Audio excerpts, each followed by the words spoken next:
Hello. तुम मेरा phone क्यों नहीं उठा रही थी? थोड़ी बिजी थी मैं, इसलिए आंसर नहीं कर पाई। वैसे तुम कैसे हो? सिवाल के साथ कैसा वक्त गुजरा? सिवाल के साथ? हाँ, वो कल रात तुम्हारे साथ थी ना? हाँ बिल्कुल, बहुत पी हुई थी उसने, लॉन्च में ही सो गई थी। खैर जो भी है, वजाहत की जरूरत नहीं मुझे। हत्ता कि मैं तुम दोनों के लिए खुश हूँ। फैजा, चाहो तो ये सारी बातें मिलकर कर लें हम, और मैं तुम्हारे पापा से भी मिलना चाहता हूँ। मुझे थोड़ी हेल्प चाहिए उनसे। क्यों नहीं? तो कल मिले? कल पॉसिबल नहीं है, मैं बिजी हूँ। ठीक है, तुम मुझे बता देना। ठीक है।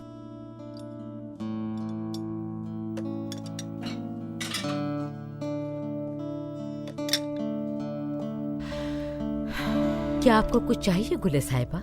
आयशे, कल रात को आपसे बात करने के बाद मैं बिल्कुल भी ठीक नहीं। लेकिन क्यों गुले साहिबा?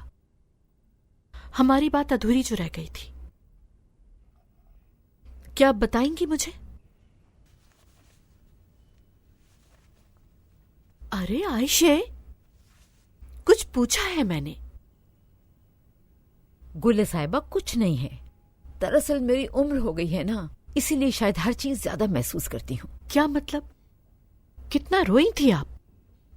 तकलीफ बताई अपनी मुझे और कहा कि वो बात नहीं कर पा रही। अरे गुले साहिबा, इंसान हर बात को अपने दिमाग में बढ़ा लेता है। आप बताइए, बढ़ाने वाली बात है या नहीं वो मैं सोचूंगी। यकीन करें गुले साहिबा, कोई बात नहीं है। कल रात मैंने खुद को बहुत कोसा, कहा कि उम्र हो गई है, बूढ़ी हो गई हो तुम, ख्वाब और हकीकत दोनों को एक ही समझने लगी हो। मैं नजमुद्दीन साहब से बात करूंगी। अब शायद अलविदा कहने का वक्त आ गया है, क्योंकि अब मेरा वक्त पूरा हो चुका है।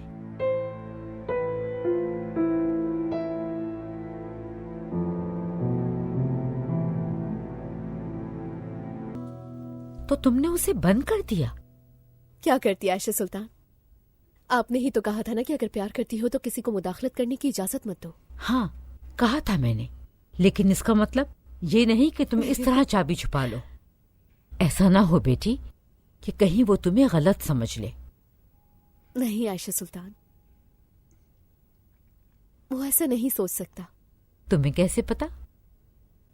बस पता है, मैं जानती हूँ उसे। मुझे सिर्फ इस बात का डर है कि तुम कहीं किसी मुसीबत में न पड़ जाओ।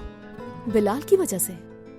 ऐसा नहीं हो सकता, आप नहीं जानती। वो बहुत अच्छा इंसान है, यानी हमेशा अपने जज्बात को छुपाता है वो, जैसे मुझे समझ नहीं आएगी। आफरीन है उस पर।